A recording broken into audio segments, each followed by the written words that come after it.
Pemirsa, memperingati Hari Pers Nasional yang jatuh pada tanggal 9 Februari 2026, tim KLTV News melakukan reportase khusus. Reportase bertajuk Di Balik Kabut Soe, ketika kemiskinan masih tinggal di sudut kota dan pers ditantang memilih berpihak. Sore itu langit Soe seperti menahan tangis. Kabut turun perlahan, menyelimuti pemukiman Karangsiri. Gerimis tipis mengetuk seng-seng tua rumah warga. Jalan tanah licin. Sebuah batu besar mengganjal laju kendaraan liputan. Mobil tim KLTV News sempat berhenti lama, seolah alam sendiri memberi isyarat perjalanan menuju kebenaran memang tak pernah mulus. Setelah dibantu warga, tim akhirnya tiba di RT 018 RW 008. Di sanalah potret warga miskin yang sering luput dari statistik berdiri diam. Sebuah rumah berlantai tanah, dinding bebak dan bambu, separuh nyaris roboh dimakan usia. Rumah itu bukan sekadar bangunan, ia adalah saksi bisu bertahannya satu keluarga di tengah sunyinya perhatian pemerintah. Di dalamnya tinggal Yafet Manu, istrinya Norlina Fausoni, dan 3 anak mereka. Namun sore itu Yafet tak ada, ia sedang bekerja di bengkel motor di kota.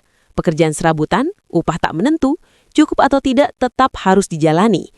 Karena bagi orang miskin, berhenti bekerja sama dengan berhenti makan. Yang menyambut tim hanya Norlina. Wajahnya lelah tetapi suaranya tetap lembut. Di sudut ruangan, anak sulungnya berselimut kain. Siswi SMA itu tak masuk sekolah hari itu. Demam, hanya minum obat warung. Tak ke puskesmas. Bukan karena tak mau, karena tak punya BPJS. Anak kedua masih SMP di Molo Selatan. Anak ketiga seharusnya usia sekolah, tak lagi belajar. Tinggal bersama neneknya yang rentah di Amanuban Timur. Sekolah bagi keluarga ini perlahan berubah dari hak menjadi kemewahan. Untuk makan sehari-hari saja, Norlina menanam sayur di halaman. Kangkung, sawi, cabai. Dijual ke pasar. Untungnya kecil tapi cukup membeli beras. Tentang bantuan sosial, ia tersenyum pahit. Selama 16 tahun tinggal di sana, bantuan yang diterima hanya sekali. 10 kg beras, BLT 1 kali, PIP 1 kali. PKH? Tidak. Bantuan kesehatan? Tidak. Jaminan rutin? Tidak pernah. Selebihnya bertahan sendiri. Kami orang kecil hidup dalam keterbatasan, tapi kami tak ingin anak-anak putus sekolah sekalipun kurang perhatian dari pemerintah. Pak, kami ini memang orang kecil. Kami tidak mau hidup susah. Anak-anak jangan putus sekolah, meskipun minim bantuan pemerintah. Kalimat sederhana itu seperti palu yang menghantam kenyataan. Kasus keluarga Manu Fausoni bukan cerita tunggal. Ia potret klasik kemiskinan struktural. 1. Pendapatan tidak tetap. 2. Akses kesehatan minim. 3. Anak putus sekolah. 4. Data bansos tidak akurat. 5. Negara hadir sangat terlambat. Artinya persoalannya bukan sekadar malas bekerja. Ini soal sistem yang bocor. Bantuan sosial seharusnya berbasis data presisi. Pendidikan seharusnya gratis dan terjangkau. Kesehatan mestinya dijamin. Namun di lapangan yang terjadi justru sebaliknya. Warga paling miskin sering paling sulit dijangkau. Ironisnya rumah Norlina hanya beberapa ratus meter dari pusat pemerintahan eksekutif dan legislatif. Kemiskinan itu bukan di pedalaman, ia tepat di halaman belakang birokrasi. Ingatan kita belum lama dari tragedi bocah SD di Jirebu, Ngada, anak yang putus harapan karena kemiskinan.